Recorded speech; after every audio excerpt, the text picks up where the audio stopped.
Good afternoon, I'm Alan Unell, and this series of videos is Healthcare Advocacy, where we address problems in the healthcare system and then take actions to try and make a better system for all of us. We have a lot of good topics today. We have some recent important advances in hemophilia, which will make a big difference if you have or know anybody with this disease. Also, some recent advances that are kind of exciting in understanding how the human brain works. Before we get to these, down below in the YouTube description box, you'll find a link to the Healthcare Advocacy newsletter, which is actually the text for today's video. You can go to that link and subscribe for free, get it delivered to your inbox. So it also has all of the links to the medical journals and background material and actions that I reference. So you can go there to get the straight dope on all that stuff. Let's get started. Adults with hemophilia B saw their number of bleeding episodes drop by about 71% after a single infusion of gene therapy. This is according to results from an international phase 3 clinical trial. So that's pretty advanced. It was published in the New England Journal of Medicine. I have a link to that. It was done by the University of Pennsylvania Perelman School of Medicine and a multi-center group of investigators. And of course, there's a link to the university's report on this news. Hemophilia is a genetic disorder that limits the blood's ability to clot. It affects around 30,000 people in the United States, mostly males. If left untreated, it can cause spontaneous bleeding, particularly internal bleeding into the joints, which over time can cause painful joint damage and mobility issues. Hemophilia B is caused by a lack of what's called clotting factor 9. The gene therapy actually enables the liver to create the clotting factor, which allows the blood to clot and protects patients from frequent bleeds.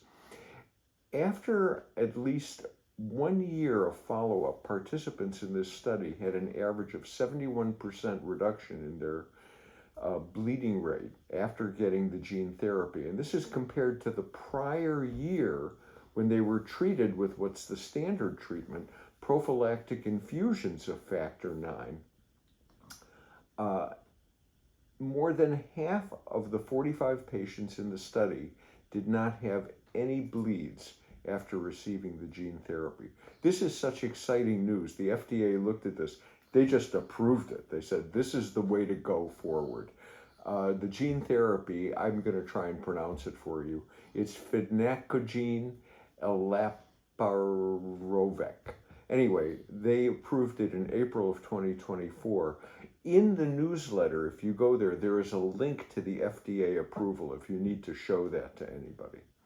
Okay, let's talk about the hippocampus and motor control. Researchers in England at the University of Birmingham have uncovered a surprising role of the hippocampus.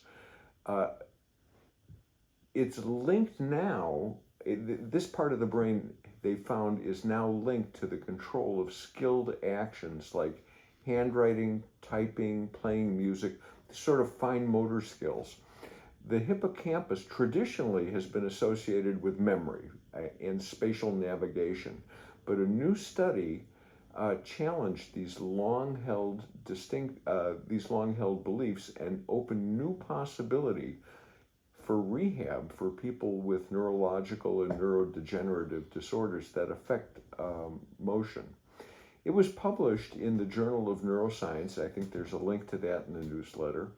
The research team revealed evidence suggesting that the hippocampus plays a role in retrieving and organizing flexible movement sequences from memory.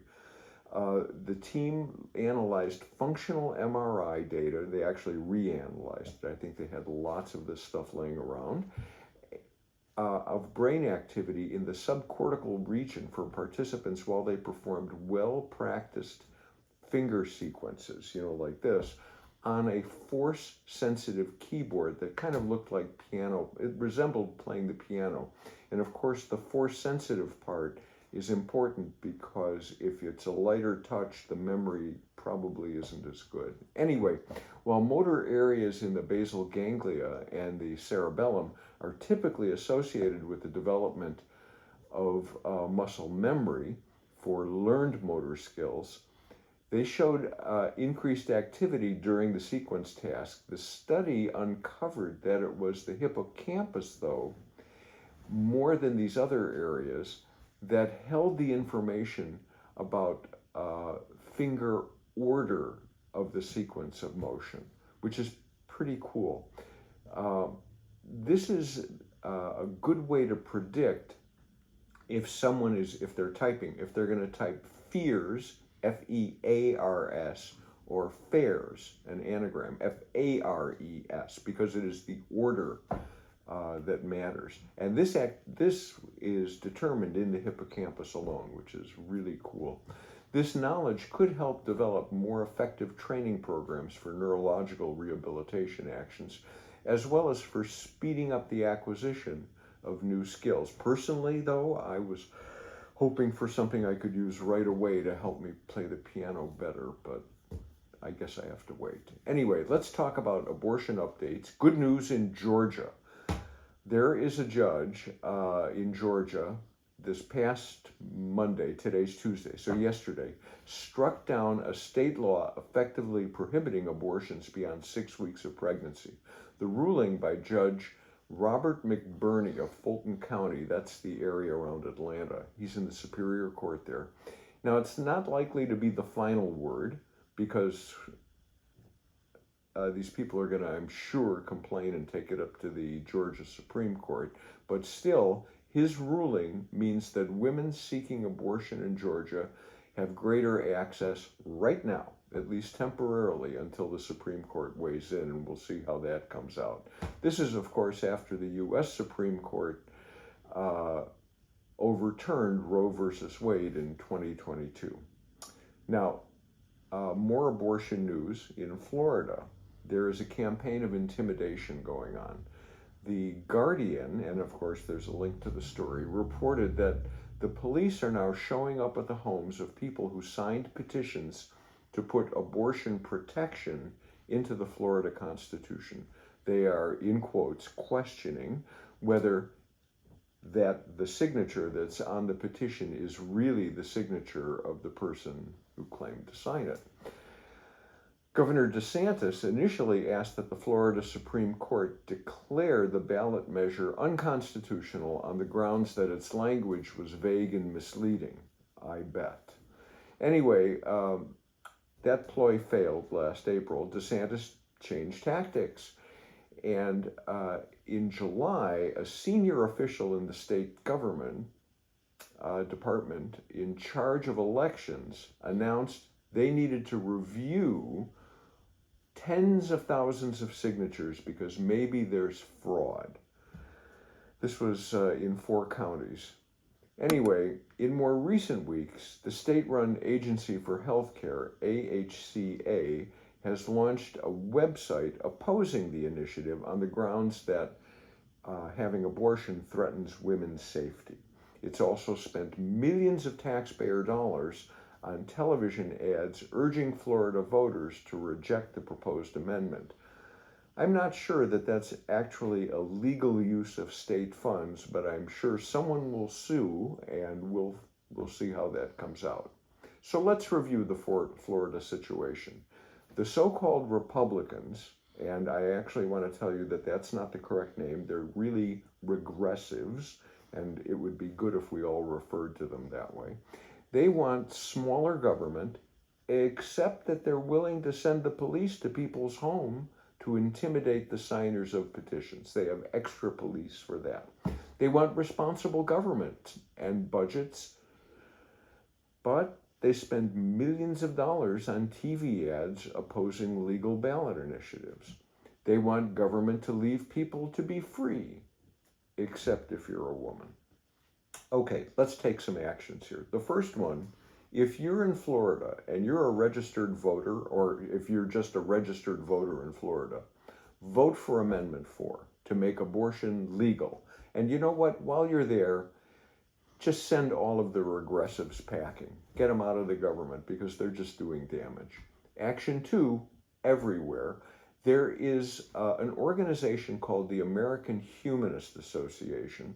And in the newsletter, I have a link to a click to send website they have where you can send your member of Congress and your senators a letter saying, how about putting the Women's Health Protection Act into law, which restores Roe versus Wade and makes abortion legal nationwide.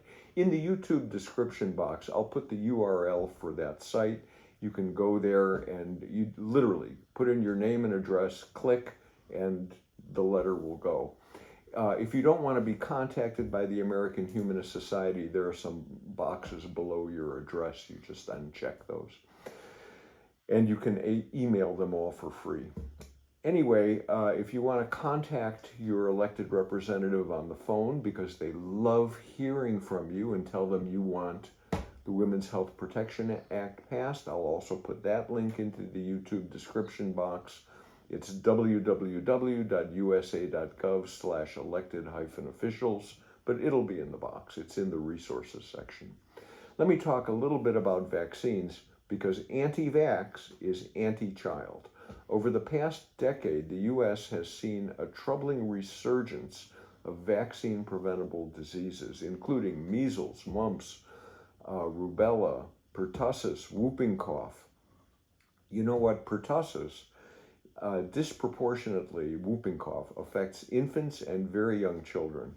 And it was once like on the brink of elimination, thanks to widespread use of DPT or DTaP, diphtheria, tetanus, anticellular pertussis vaccines. They protect against all of those, diphtheria, tetanus, and pertussis. However, recent spikes in whooping cough cases have reignited concerns among health officials that people are not getting enough kids vaccinated. Now, if there's time on your hands, I have a link to a Wikipedia article you can go and read.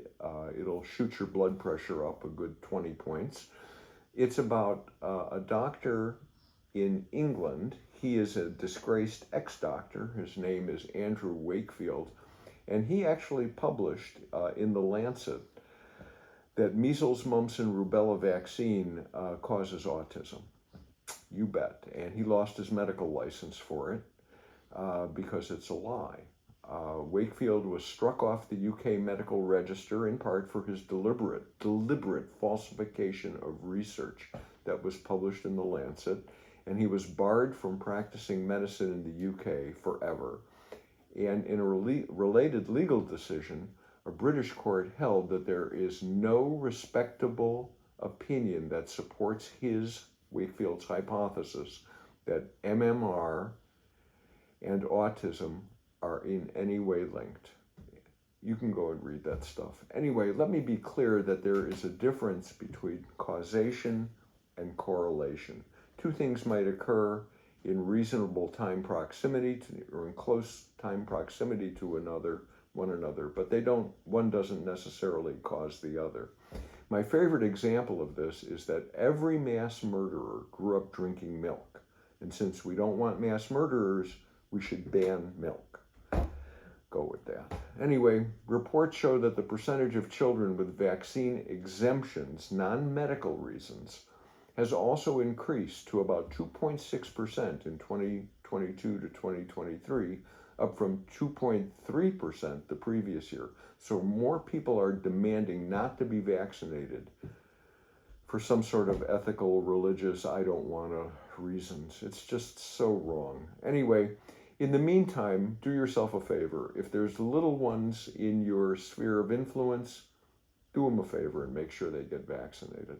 That's what I've got for you today. Down below, you can like, share, subscribe. Send me comments there through YouTube or through healthcareadvocacy1@gmail.com. That's all one word. If you have topics you want me to research for you, I'm delighted to do it. That's it. Go take action and have a good day.